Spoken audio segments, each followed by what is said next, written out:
नमस्कार दोस्तों, welcome back. आप देख रहे हैं कॉफी विद सुमित जैन। एक और मुद्दा, वही यूरोप को लेकर हमने पहले वीडियो बनाया था। अभी एक मुद्दा है इंडो पैसिफिक का। आप देखिए कि जो साउथ पैसिफिक है उसके अंदर भारत ने इतना बड़ा एक एग्रीमेंट कर लिया यूएसए के साथ, जहां पर चाइना को सीधी मात देने का एक प्लान है भारत का। ये इतना बड़ा चीज हमारे मीडिया में कवर नहीं किया गया। मैं बार बार बोलता हूं ये चीज, ताकि आपको ये समझ आ जाए कि इंडियन मीडिया कितना ज्यादा बिका हुआ है।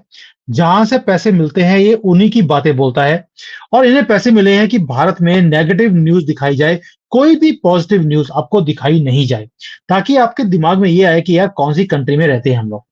बट भारत ने भी हमारे दुश्मनों को नापने के लिए और कंट्रोल करने के लिए बड़ा ही प्यारा सा छोटा सा एक एग्रीमेंट कर लिया यूएसए के साथ। इसके ऊपर डिटेल में बात करने के लिए और इसकी क्या जियो पॉलिटिकल सिग्निफिकेंस है, इसके ऊपर बात करने के लिए संजीव जी हमारे साथ जुड़े हैं। संजीव जी, जय श्री राम। जय श्री राम सुमित जी। सर, आपकी एक एक करके एक तो प्रोडिक्शंस सही होती जा रही हैं। बाइडेन आपने बोला निकल जाएगा, रेस छोड़ देगा, भाग जाएगा, जैसे कि लिब्रांडोआ का हमेशा ही होता है कि रेस छोड़कर भाग ही जाते हैं। वही काम उन्होंने भी किया। अब लेकिन जो भारत ने उनके जाते जाते उससे पहले एक एग्रीमेंट साइन कर लिया, जो था साउथ पैसिफिक ट्रीटी। ये इसका जियो पॉलिटिकल सिग्निफिकेंस क्या है, कॉन्टेक्स्ट क्या है, और चाइना इसे कैसे देखता है? सुमित जी देखिए, ये एक बहुत महत्वपूर्ण रीजन है, साउथ पैसिफिक रीजन को, जिसको हम साउथ पैसिफिक रीजन के नाम से जानते हैं। और इसकी जो इम्पोर्टेंस है पिछले कई सालों से बनी हुई है, क्योंकि यहाँ से कई सारे क्रिटिकल सी रूट्स निकल के जाते हैं।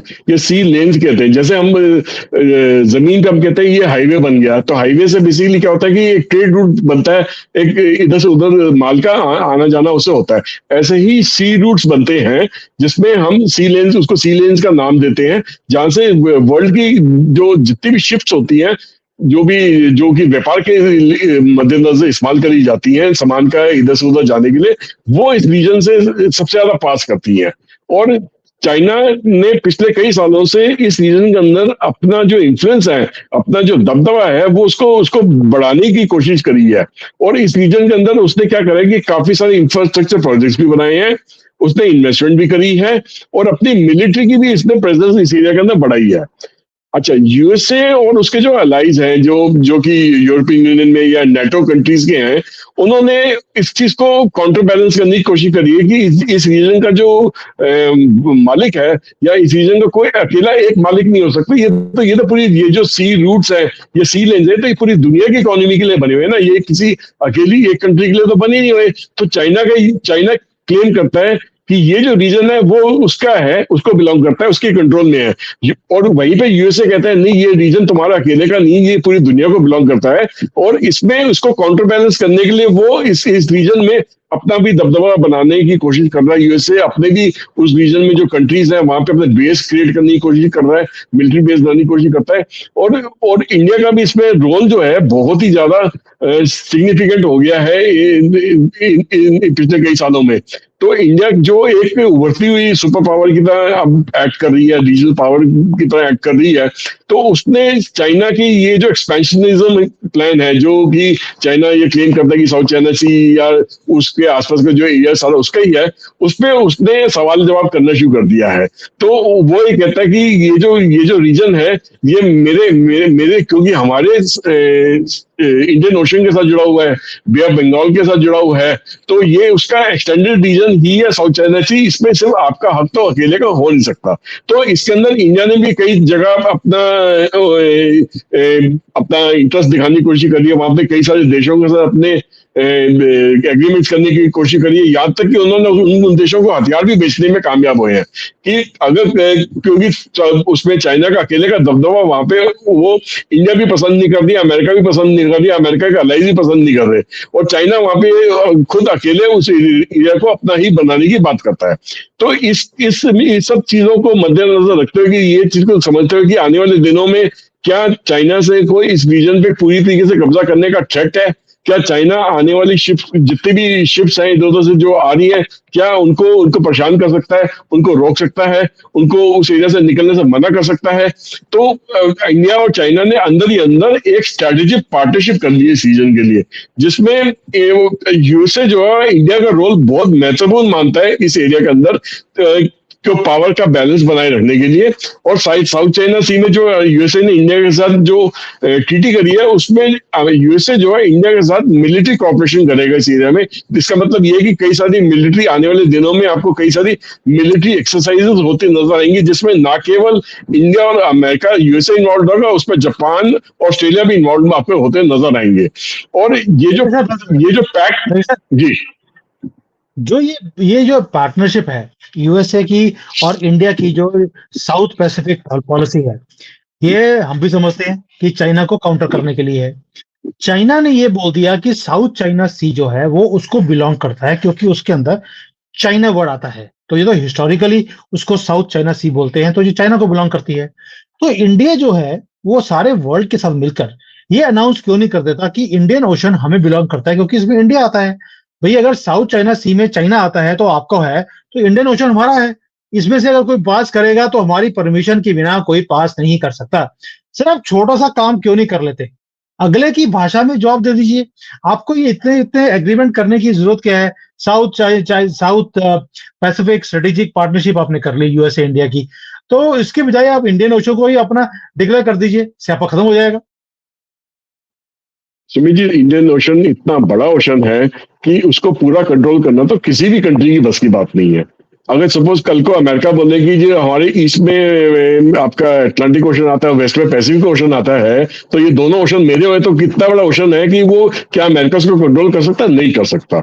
उसको बोलना, वो उस टाइप का स्टेटमेंट देना, वो अमेरिका के मुंह से बेवकूफी जैसी स्टेटमेंट नजर आएगी। इसलिए इंडिया इस टाइप की स्टेटमेंट देने से फिर मतलब ये अपने को अवॉइड करता है कि हम वो बेवकूफ जैसा नजर आए। साउथ चाइना सी एक बहुत छोटा सा इलाका है और उसके अंदर कई सारी कंट्रीज है, कई सारे छोटे एरियाज है। उसको एक लिमिटेड एरिया को अपने में दबदबा बनाए रखना अलग बात है, एक वास्ट एरिया में अपना दबदबा बनाए रखना एक अलग चीज होती है। तो अभी तक तो कोई भी कंट्री इस टाइप का काम नहीं करके दिखा पाई है। हाँ, एक अपनी कोस्टल लाइन से कुछ 100 किलोमीटर दूर 200 किलोमीटर दूर तक तो अब तक कंट्रोल करना आसान रहता है। और साउथ चाइना सी जो है बेसिकली चाइना कोस्ट से 100-200 किलोमीटर के दायरे के अंदर ही तो आता है सारा। 300 किलोमीटर हो गया, ज्यादा 500 किलोमीटर हो गया किसी जगह पे, इससे ऊपर तो है नहीं वो। बाकी इंडियन ओशन तो हजारों किलोमीटर में फैला हुआ है, पूरा अंटार्कटिका तक जो जाके छूता है, तो वहां तक कैसे कंट्रोल करा जा सकता है? इसलिए इंडिया ऐसी बेवकूफा गलत स्टेटमेंट देने से कतराती है, वो पीछे परहेज करती है। आई एम सॉरी, मैं आपकी बात को गलत तरीके से बोल गया मैं, मगर सच्चाई यही है। ऐसा नहीं है कि गलत है। जस्ट सेइंग कि डिक्लेयर करने में कोई दिक्कत नहीं है, एरिया बड़ा ही क्यों ना हो।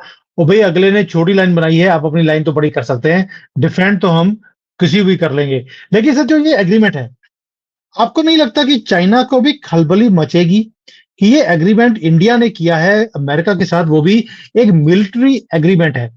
छोटी न्यूज नहीं है, हमारी मीडिया इसको छुपा के रख रही है, क्योंकि ये एक इतना बड़ा फेदर है मोदी जी के हाथ में, जिसको बोलते हैं कि हम जितनी बढ़ाइयां करनी चाहिए उतनी कम कर सकते हैं, उतनी कर सकते हैं। लेकिन चाइना इसको कैसे देखेगा आपके हिसाब से?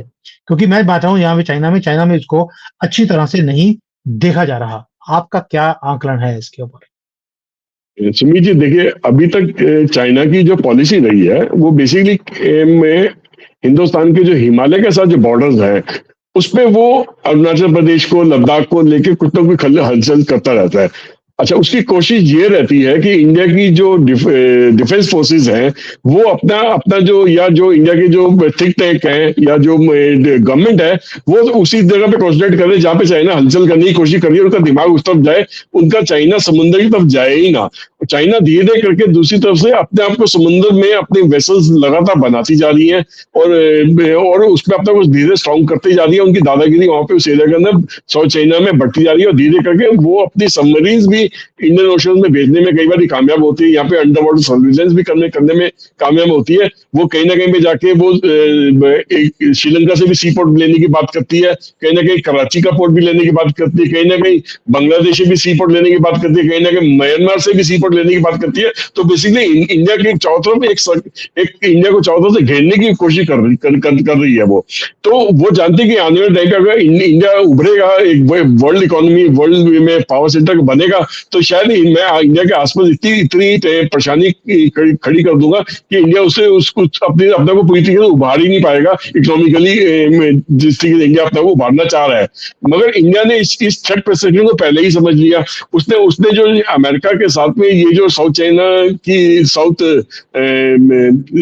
इंडिया की जो साउथ जोन की जो स्ट्रेटेजिक पार्टनरशिप करी है, उसके अंदर यही सोच है कि बेसिकली अब चाइना जो इंडिया को इंसर्कल करने की सोच रहा था, क्यों ना चाइना को इंसर्कल करा जाए। उसी सोच के वजह से इंडिया ने श्रीलंका को भी उसकी इकोनॉमिकली मदद करी। कहीं इसी वजह से इंडिया ने वियतनाम के साथ अपनी नजदीकियां बढ़ाई। इसी वजह से इंडिया ने ताइवान के साथ भी अपनी नजदीकियां बढ़ाई, इंडोनेशिया मलेशिया के साथ भी अपनी नजदीकियां बढ़ाई, और वहां के कई देशों को उन्होंने डिफेंस इक्विपमेंट भी बेचा, मिसाइल भी बेची। और अब इन्होंने अमेरिका के साथ पैक करके वहां पे अब वो जॉइंट एक्सरसाइज भी करेगा, उसके एरिया की पेट्रोलिंग भी करेगा, और उसमें जापान भी इन्वॉल्व होंगे, ऑस्ट्रेलिया भी इन्वॉल्व होंगे। तो कहीं ना कहीं जो चाइना की पॉलिसी इंडिया के अगेंस्ट जो खड़ी हो रही थी, उसका एक काउंटर बैलेंस करने के लिए इन्होंने ये पॉलिसी पैक जो है यूएसए के साथ करा है कि कल को अगर चाइना हमारे हिमालयन बॉर्डर्स में ज्यादा गड़बड़ करता है, तो कोई ना कोई फ्रंट हम इनका साउथ चाइना की सी की तरफ से चाइना के अगेंस्ट खोल पाएंगे, जिसमें चाइना को अपनी सारी फोर्सेज है वापस हमें हिमालय से हटा के साउथ चाइना एरिया के अंदर डिप्लॉय करनी पड़ेगी, और हमारा हिमालयन रीजन से हम आप लोग को सेफ गार्ड कर पाए। तो ये सारा एक सोचा समझा काउंटर बैलेंस का ही खेल है। सो दैट मींस जो चाइना हमें काराकोरम जो पूरी रेंज है, जिसको नॉर्थ वेस्ट अरुणाचल प्रदेश का एरिया बोलते हैं, वहां पर हमें हाँ जी, घेरने की कोशिश, उसको घेरने की भारत को कोशिश करता है। हमने बोला यार डिफेंसिव होने की जरूरत नहीं है, जो हमेशा बोलते हैं हम कि मोदी जी डिफेंसिव कब तक रहोगे, अटैकिंग मोड पे आइए। तो भारत ने बिना युद्ध किए ऐसा अटैक किया है चाइना के ऊपर कि वो अभी काराकोरम के बारे में, यानी कि काराकोरम रेंज, हिमालयन रेंज के ऊपर कब्जा करने की कोशिश कर रहा था। हमने पूरा चाइना ही कब्जा करने की प्लानिंग कर ली है। जापान, ऑस्ट्रेलिया, अमेरिका के साथ मिलकर ये जो हमने एक एग्रीमेंट साइन कर लिया, मिलिट्री एग्रीमेंट है, ये इकोनॉमिक एग्रीमेंट नहीं है। ये सबसे ज्यादा समझने की बात है दोस्तों। ये एक मिलिट्री एग्रीमेंट है जहां पर एक्सरसाइजेस कहाँ की जाएंगी? साउथ पैसिफिक ओशन में, जहां पर साउथ चाइना सी आता है। हमने उनके पिछवाड़े में बम फंसाने की पूरी प्लानिंग कर रही है। अब इसके साथ क्या होगा, जो हमारी पार्टनरशिप है वो और तेज हो जाएगी अमेरिका, ऑस्ट्रेलिया, जापान के साथ। थोड़ी सी इकोनॉमिक जो है वो भी हमारी नजदीकियां बढ़नी शुरू होंगी, मिलिटरीली हम बढ़ने शुरू हो जाएंगे। सर आपको नहीं लगता कि जैसे चाइना है, चाइना अभी मिलिटरीली वो हिमालय में लड़ेगा, या वो जाकर वहां पर साउथ चाइना सी में लड़ेगा? दो दो जगह पर किसी भी कंट्री के लिए लड़ना इम्पॉसिबल हो जाता है। भारत ने बहुत ही एक इंपॉर्टेंट टैक्टिकल मूव हमने शुरू करी है यहां पर ये पार्टनरशिप करके। लेकिन क्या इसमें इकोनॉमिक डायमेंशंस भी इन्वॉल्व नहीं है आपके हिसाब से? बिल्कुल मॉडल सुमित जी, क्योंकि जो ट्रेड रूट है, इकोनॉमिक जोन है, वो साउथ पैसिफिक के अंदर वो मतलब बहुत ज्यादा इस रूट को इस्तेमाल में लिया जाता है गुड्स की मूवमेंट के लिए। और अगर ये एरिया डिस्टर्ब रहा, मतलब कोई भी इस पे अपना दबदबा पूरी तरह कायम करने में कामयाब रहा, तो वो इसको इम्पैक्ट कर सकता है, वो गुड्स की मूवमेंट को इफेक्ट कर सकता है। तो ये भी एक इस वजह से भी आपस में ट्रीटी हुई है कि कहीं पे जो अमेरिका के गुड्स अगर किसी भी कंट्री में जा रहे हैं इस ट्रेड रूट को यूज करते हुए, या ऑस्ट्रेलिया के, जापान के, इंडिया के, या जो भी दोस्त देश के और जो दो देश के जा रहे हैं, उसको चाइना डिस्टर्ब न कर पाए। क्योंकि पहले भी देखा गया कि चाइना की जो मिलिट्री वेसल्स हैं वो जाके दूसरे देशों की वेसल्स के से टकराने की कोशिश करती है, उसमें वाटर होजेस से पानी से बचाव करने की कोशिश करती है, उनको तंग करने की कोशिश करती है, और छोटी बोट्स को बेच के उनको उन पर चढ़ा के उनको मतलब उनके उनके कागजात चेक करने की कोशिश करती है। मतलब इस तरीके से कोशिश करती है कि जैसे उस एरिया का जो छानबीन करने का जो हक है सब उसी का, किसी और का नहीं है। उस एरिया की पुलिस बनने की कोशिश करती है चाइना, और ये दिखाने की कोशिश करती है कि वो एरिया उसी को बिलोंग करता है, उसके उसके उसके हिदायत के बगैर, उसके इजाजत के बगैर कुछ भी इस एरिया का मूवमेंट, गुड्स की मूवमेंट पॉसिबल नहीं है। तो उसकी ये जो हेजेमनी है, इसको ब्रेक करने के लिए ये पैक्ट आपस में हुआ है, जो कि आपकी बात सही है कि ये कंप्लीटली एक मिलिट्री पैक्ट ही है।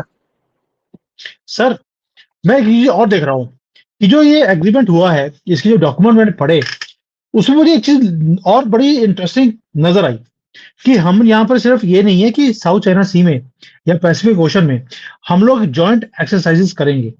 इसके अंदर भारत ने बड़ी ही खूबसूरती से ये भी वर्ड ऐड करवा दिया कि जो टेक्नोलॉजी ट्रांसफर्स हैं, डिफेंस मैन्युफैक्चरिंग है, वो भी हमारे साथ जॉइंटली की जाएगी भारत के अंदर। और आज की न्यूज है कि अमेरिका में अब आवाजें शुरू हो गई हैं कि मोदी जी रशिया गए थे सुकोई 57 की मैन्युफैक्चरिंग भारत में करने के लिए। हमें F-35 जो दुनिया का सबसे घातक जो विमान है वो भारत को दे देना चाहिए। हमने भारत को नेगेटिव लिस्ट में रखा है कि F-35 हम भारत को नहीं देंगे, क्योंकि पाकिस्तान को F-18 या F-16 दिए हुए हैं, 25 साल पुराने हैं लेकिन हैं उनके पास। वो अब अमेरिका हुआ, ताकि हम रशिया के पास और ज्यादा नजदीक ना चले जाएं, उन्होंने F-35 की बातचीत शुरू कर दी है। जो ये साउथ एशिया, जो साउथ ये पैसिफिक में हमने एग्रीमेंट कर लिया यूएसए के साथ, आपको नहीं लगता कि ये टेक्नोलॉजी ट्रांसफर्स अब मजबूरी बन जाएगा अमेरिका के लिए भारत को देना? जो पहले हम गिड़गिड़ाते थे, अब वो बोलेंगे भैया आप ले कब रहे हो? अब हम बोलेंगे यार अभी हम नेगोशिएट कर रहे हैं रशिया के साथ, जब टाइम होगा आपसे बात कर लेंगे। We are now in a winning position after this agreement. Sumit ji, लोग कहते हैं कि मोदी जी ने एक तीर से दो निशाने मार दिए। मैं मानता हूँ मोदी जी एक तीर से दो निशाने 10 निशाने एक साथ मारते हैं, तो उसका इम्पैक्ट दुनिया के 10 अलग अलग कोनों में जाके होता है। अगर वो रशिया गए हैं तो उसका असर चाइना पे भी हुआ है, अमेरिका में भी हुआ है, यूरोप में भी हुआ, ऑस्ट्रेलिया पे भी हुआ, जापान पे भी हुआ। 10 अलग अलग कोनों में इसका असर हुआ। एक तीसरा उन्होंने 10 निशाने मारे। अब इंडिया रशिया से सुखोई विमान लेता है या नहीं लेता वो अलग बात है, मगर क्योंकि उसकी हवा बनी है, हवा उड़ी है कि ऐसा कुछ होने वाला है, तो अमेरिका उस अपॉर्चुनिटी को क्यों नहीं ग्रैब करना चाहेगा। और आज की डेट में दुनिया का कोई ऐसा देश बता दो जो सामने से कैश रख के सामान किनने की हैसियत रखता हो। इंडिया के अलावा कोई ऐसी हैसियत नहीं रखता। ठीक है, तो इंडिया इंडिया जो जो टोटल जो जियो पॉलिटिक्स का खेल खेलता है, या जो पूरी दुनिया में जो अपनी इकोनॉमिक क्लाउड का लोहा मनवा रहा है, वो इस हिसाब से मनवा रहा है कि आज की डेट में इंडिया की जेब में पैसे हैं, इंडिया की इकोनॉमी में ग्रोथ है, इंडिया के पास सरप्लस फंड्स हैं इन सब चीज को फाइनेंस करने के लिए। और शायद अगर अमेरिका को भी अगर अपने F-35 बेचने हैं तो कहाँ जाके बेचेगा? पाकिस्तान को बेच के पैसा ले ले, म्यांमार को बेच के पैसा ले ले। किसको बेचेगा? अफगानिस्तान को बेचेगा जाके? क्या किसको बेचेगा? चलो मैं कहता हूँ जर्मनी को बेच दे भाई, जर्मनी से पैसे ले ले। आज की डेट में ब्रिटेन और जर्मनी भी उन फाइटर्स को खरीद के पैसा देने लग की हिम्मत नहीं रखते। तो इंडिया इंडिया इंडिया ही अकेली एक ऐसी कंट्री बचती है जहां पे वो अपना माल आके बेच भी सकता है और पैसे भी उनको टाइमली मिल जाएंगे। सर एक चीज और है कि ये जो एक्सरसाइज जो हमने एग्रीमेंट साइन किया है अमेरिका के साथ, लोगों को ये भी पता नहीं है कि इस एग्रीमेंट में एक और चीज है कि जॉइंट बेसिस क्रिएट किए जाएंगे पैसिफिक ओशन में, साउथ पैसिफिक ओशन में एरिया में, जहां पर भारत भी अब बेसिस का पार्ट बनने वाला है। यानी कि अब भारत के, अभी तक तो हमने सिर्फ जो पोर्ट्स होते हैं वही अदानी ने डेवलप करे हैं, अभी जो भारत की नेवी है वो बेसिस को क्रिएट करेगी अमेरिका के साथ मिलकर, और चाइना को चारों तरफ से भारतीय navy plus Australian, Japanese and American navy घेरा डालने वाली है। सर ये इतनी बड़ी मूव है, क्योंकि चाइना सिर्फ कभी श्रीलंका, कभी मॉरिशस, कभी वो इधर ईरान में चले जाता है या पाकिस्तान में चले जाता है, वहां पर पोर्ट्स के साथ भारत को घेरने की कोशिश कर रहे थे। हमने तो सर उसको सारी दुनिया में घेर लिया। ये एग्रीमेंट इतना बड़ा है जिसका इंडियन मीडिया में कवरेज ही नहीं है कि भारत ने पूरे दुनिया में अपने बेसिस बनाने शुरू कर दिए हैं विद अमेरिका। सर इससे बड़ी न्यूज और क्या हो सकती है? सुमित जी, हमें पता है कि जो डीप स्टेट है या कबाल है या लिब्रांडो की जो गवर्नमेंट दुनिया में जिस देश में फैली हुई है, जिस देश में बनी हुई है, वहां पे किस तरह का काम होता है, वो कभी भी इस टाइप की न्यूज को कभी भी वो हवा नहीं देते, कभी भी उसको सामने आने नहीं देते। और उनका यही कोशिश यही रहता है कि इंडिया के बारे में जितना भी गलत से गलत न्यूज को फैलाया जाए, जितना झूठ फैलाया जाए, जितना लोगों को बीच में डिविजन करवाई जाए, जितना कंट्री के अंदर अराजकता फैलाई जाए, जितना लोगों के बीच में जाके उनको भ्रमित करा जाए, वही काम वो करने की कोशिश करते हैं। क्योंकि यहाँ के जो पॉलिटिशियंस हैं जो वहां से पैसा लेते हैं, उनको भी तो वही हदायत दी जाती है कि भाई आप ऐसा ऐसा करोगे तो तभी आपको हमारी तरफ से बेनिफिट मिलेगा, आपको मॉनेटरी बेनिफिट मिलेगी, हम दे पाएंगे। तो वो भी उन्हीं की भाषा बोलते हैं। मगर ये चीज शायद आने वाले दिनों में ज्यादा चल नहीं पाएगी। जितने भी अब आने वाले दिनों में इस टाइप के लोग होंगे वो धीरे धीरे बैकफुट पे जाएंगे, क्योंकि उनकी जो दुकानदारी है वो बंद तो होनी तय है। अगर मोदी की गवर्नमेंट 5 साल पूरा निकाल गई तो उनकी दुकानदारी तो वो बंद करके ही छोड़ेंगे, अब की बारी उनको छोड़ेंगे नहीं है। ठीक है ना। तो ये तो बस शुक्र मनाएं कि ये तो अभी जीत के आए हैं, अभी इनको कुछ चंद महीने ही हुए हैं, तो अभी चंद महीने में इन्होंने एक्शन मोड में आ गए हैं। तो आने आने वाले दिन में आप सोच लो कि किस टाइप का माहौल पैदा होगा देश के अंदर, कि क्या वो इस टाइप के लोगों को बख्शेंगे? मुझे नहीं लगता बख्शेंगे। ना ही हिंदुस्तान में बख्शा जाएगा, ना हिंदुस्तान के बाहर में बख्शा जाएगा। तो ये एक्शन तो इन पे होना ही है। सर एक चीज और, अभी हमने बोला कि मोदी जी एक तीर लगाते हैं 10 निशान करते हैं, लेकिन मोदी जी ने एक बार बोला था मैं दूर की चीज पहले भांप लेता हूं और उसके हिसाब से पहले ही काम करना शुरू कर देता हूं। ये मैं क्यों बोल रहा हूं? आपको याद होगा कि जो पैसिफिक ओशन है वहां पे कुछ आइलैंड्स आते हैं, 13-15 आइलैंड्स हैं जिसको पैसिफिक आइलैंड्स का फोरम बोला जाता है। वहां पर मोदी जी गए थे, जहां पर वहां के प्रेसिडेंट ने मोदी जी के पैरों को हाथ लगाया था और ये बोला था कि भाई तुसी ग्रेट हो, तोहफा कबूल करो। तो जब वहां पर मोदी जी ने एग्रीमेंट साइन अप किया है पैसिफिक आइलैंड्स में, शायद वो पहले प्रधानमंत्री थे जो कभी उस एरिया में गए भी थे, क्योंकि वो आइलैंड्स इतने छोटे हैं। मोदी जी वहां पहुंच गए, वहां पर सबको दोस्त बनाया है।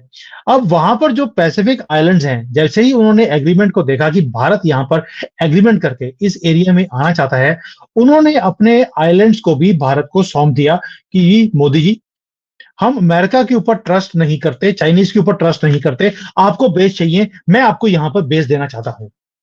सर इतनी बड़ी मूव है ये, अगेन दोबारा से बात कर रहा हूं, इंडियन मीडिया ने इसको भी कवर नहीं किया।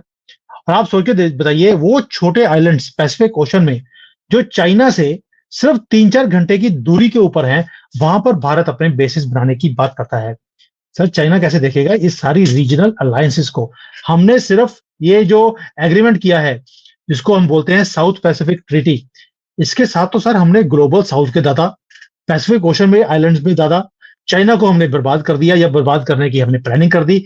इधर से मिलिट्री एसोसिएशन, सर एक तीर से इतने निशान। सुमित जी देखिए, अगर आप हिस्ट्री में जाए, आज की हिस्ट्री में नहीं, हजारों साल पहले की हिस्ट्री में, महाभारत के टाइम की हिस्ट्री में भी जाए, तो वहां पे भी प्रमाण मिलते हैं कि उस वक्त जो भारत जो था वो ईरान इराक तक के, यहाँ तक कि इजिप्शियन जो सिविलाइजेशन थी, मेसोपोटामिया सिविलाइजेशन थी और ग्रीक सिविलाइजेशन थी, उस टाइम पे जिस भी रूप में थी वो, तो वहां तक इंडिया का ट्रेड फैला हुआ था। और इसी तरीके से यहाँ पे जो फार ईस्ट में, न्यू पापुआ गिनिया तक में, मलेशिया में, इंडोनेशिया में और वियतनाम में, साउथ चाइना के एरिया के अंदर वो पूरा इंडिया का कल्चर फैला हुआ था। आज भी वहां पे जो मंदिर हिंदुस्तान के मंदिर मिलते हैं, हिंदुस्तान के भगवानों की वहां पे मूर्तियां मिलती हैं, तस्वीरें मिलती हैं, और कहीं ना कहीं इंडियन तौर तरीके के हिसाब से वहां पे जिंदगी को कहीं ना कहीं पे आज भी जिया जा रहा है। तो इसका इम्पैक्ट वहां तक भी था। फिर अशोका, जो सम्राट अशोका थे, उनके रूल में जब सम्राट अशोका ने अपना राजपाट छोड़ दिया था, उन्होंने जंगें छोड़ दी थी और राजपाट छोड़ दिया था, तो उनके जो दूत थे, उनके जो बेटा बेटी थे, वो भी साउथ चाइना एरिया के अंदर जाके, फार ईस्ट के अंदर के जाके हिंदुस्तान की सभ्यता को उन्होंने खूब बढ़ावा दिया था, खुद बताया था लोगों को जाके, और ट्रेड भी वहां पे खूब सारी होती थी। तो उसके अवशेष और उसके परिणाम, उसके प्रूफ आज भी हर जगह आपको मिलते हैं। तो ट्रेडिशनली वहां के जो लोग हैं वो इंडिया की गवर्नमेंट, इंडिया के लोगों के दो तौर तरीके को, हिंदुइज्म को, सनातन को, वो पहले से ही जानते हैं, उसको पसंद भी करते हैं। ये तो बदकिस्मती है कि ये आजादी से लेकर आजादी के 60 साल तक, 2014 तक, उन लोगों तक हमारी किसी भी रूलिंग गवर्नमेंट ने वहां तक हाथ बढ़ाने की कोशिश नहीं करी, उनको अपने साथ जोड़ने की कोशिश नहीं करी। वो छोटे छोटे आइलैंड्स में जो पैसिफिक रीजन के अंदर है, वहां पे थोड़ा बहुत जो इम्पैक्ट रहा वो ऑस्ट्रेलिया का रहा था, और उसके बाद तो थोड़ा बहुत इम्पैक्ट बढ़ाने की आगे कोशिश करी, वो चाइना ने कोशिश करी थी। इंडिया ने इस चीज को, मोदी जी की जब गवर्नमेंट पावर में आई, उन्होंने इस चीज को समझ लिया था कि अगर हम अपने पुराने जो संस्कृति के साथ जुड़े हुए हमारे देश थे, छोटे छोटे देश थे, अगर उनको उस तरीके से अप्रोच करा जाए तो शायद वो हमारी बात सुनेंगे। और उस चीज में वो कामयाब भी हुए जब मोदी जी ने उनको दौरा करा, उनसे बात करी, उसी रीजन में जाके अपने पहले पहले अपने दूसरे लोगों को भेजा, फिर खुद भी होके आए वहां से। तो धीरे धीरे वो वहां पे देखा कि उनको जो इज्जत वहां पे मिली, उसको उन्होंने शायद सोची भी नहीं थी कि उनके वहां के एरिया के लोग जो उनके पैर भी छुएंगे। जो भी प्रेसिडेंट उस कंट्री के प्रेसिडेंट प्राइम मिनिस्टर गया है, उनको वो उस कंट्री का सबसे हाईएस्ट सिविलियन अवार्ड भी दिया जाएगा। तो उससे क्या हुआ कि उस एरिया के जितने भी कनेक्टेड आइलैंड्स हैं, रीजन्स हैं, जितनी भी सभ्यता है, वो सीधे सीधे डायरेक्टली वो छोटे से विजिट की वजह से वो भारत के साथ ऑटोमेटिकली जुड़ गई। और उस चीज का पूरा जो फायदा आज इंडिया उठा रहा है। और अमेरिका, जापान, ऑस्ट्रेलिया भी जानता है कि इन आइलैंड नेशंस पे अगर कोई सबसे ज्यादा इंपैक्ट डालना आज के डेट में डाल सकता है, उनको अपने साथ जोड़ सकता है, वो भारत के अलावा कोई और नहीं कर सकता। और ये जो अभी जो ट्रीटी साइन हुई है, और इसमें इंडिया जब चाहे इन छोटे देशों का सहायता ले सकता है, इन छोटे देशों में जाके अपना बेस भी बना सकता है, इन छोटे देशों के में जाके अपने दुकानदारी भी सेट कर सकता है। तो वहां से ये साउथ चाइना सी पे बहुत ज्यादा इम्पैक्ट डाल सकता है उस रीजन के अंदर कंट्रोल बनाने के लिए अपना। बट इंडिया का जो बेसिकली काम इस तरीके से होता है कि वो बेकार में फालतू में पंगे कहीं लेने की कोशिश नहीं करता जब तक उससे पंगा खुद से नहीं लिया जाए। पहले पंगा इंडिया से लिया गया, उसके बाद इंडिया का ये जवाबी कार्रवाई है कि अगर आप मेरे साथ ऐसा पेश आओगे तो आप ये मत समझना कि मैं इसको सहूंगा, मैं ज्यादा देर तक नहीं सहूंगा। अब जो मेरी ट्रीटी हुई है, इसके अंदर आई विल मेक श्योर कि इसका इम्पैक्ट आपको ही पड़े। या तो आप सुधर जाओ, नहीं तो इसका खामियाजा भुगतने के लिए तैयार रहो। सर, मोदी जी ने कहा था मैं जब गवर्नमेंट में आऊंगा बड़े बड़े काम करूंगा। बड़ा काम तो हो गया, साउथ पैसिफिक ट्रीटी हमने साइन कर ली अमेरिका के साथ, ताकि चाइना अगर कभी भी अरुणाचल में, लद्दाख में आगे आने की कोशिश करेगा, हमारे यहाँ पर जमीन कब्जा करने की कोशिश करेगा, हम चाइना का ही कब्जा कर लेंगे सारी दुनिया की बड़ी बड़ी पावर्स के साथ मिलकर। और उसको पूरा करने के लिए हमने अपनी बेसिस को बनाना भी शुरू कर दिया है साउथ चाइना सी के एरिया में, यानी कि इनके बैकयार्ड में भारत पहुंचने वाला है। और वहां पर जाकर अब हमारी दादागिरी, अब हम दिखाएंगे कि दादा और दादागिरी ये क्या होती है। जैसे पाकिस्तान को हमेशा ही वर्ल्ड कप में दिखाया जाता है कि बाप बाप ही होता है, वही चीज मुझे लगता है चाइना के साथ भी अब भारत करने वाला है कि बाप बाप ही रहेगा।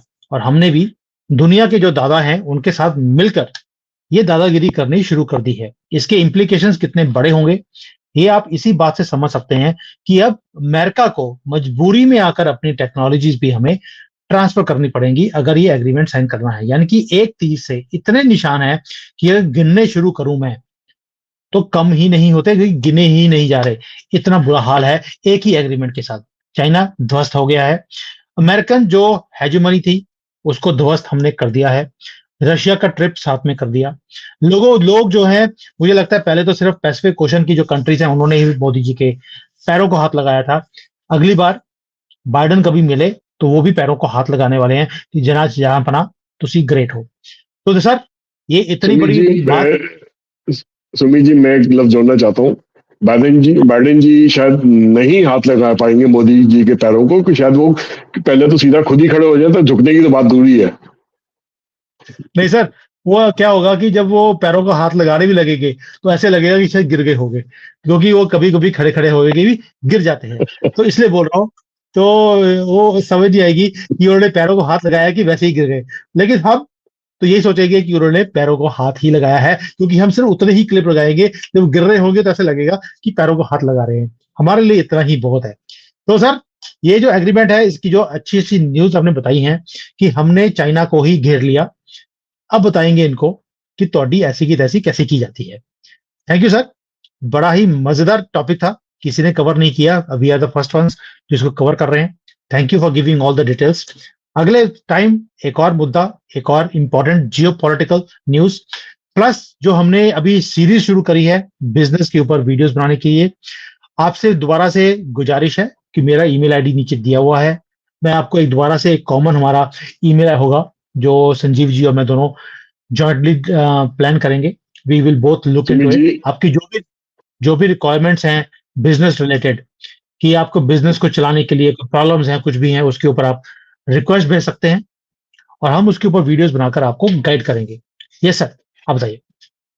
सुमित जी देखिए, आपकी और हमारी शिकायत ये रही है ना कि किसी भी मीडिया चैनल ने इस न्यूज को कवर नहीं करा है। ठीक है ना, किसी ने थोड़ा बहुत कवर कर लिया, एक लाइन कवर कर ली, दो लाइन कर ली किसी न्यूज़पेपर मैगजीन में कहीं कोने में छपके आ गई, तो बात अलग है।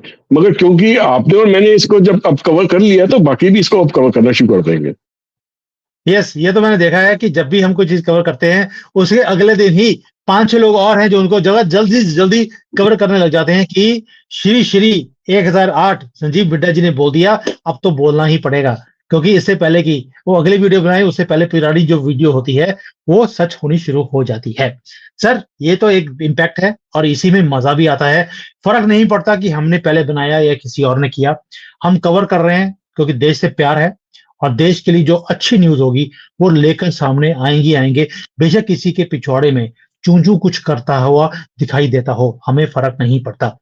तो sir, thank you so much और अगली वीडियो से पहले जय श्री राम। जय श्री राम, जय हिंद।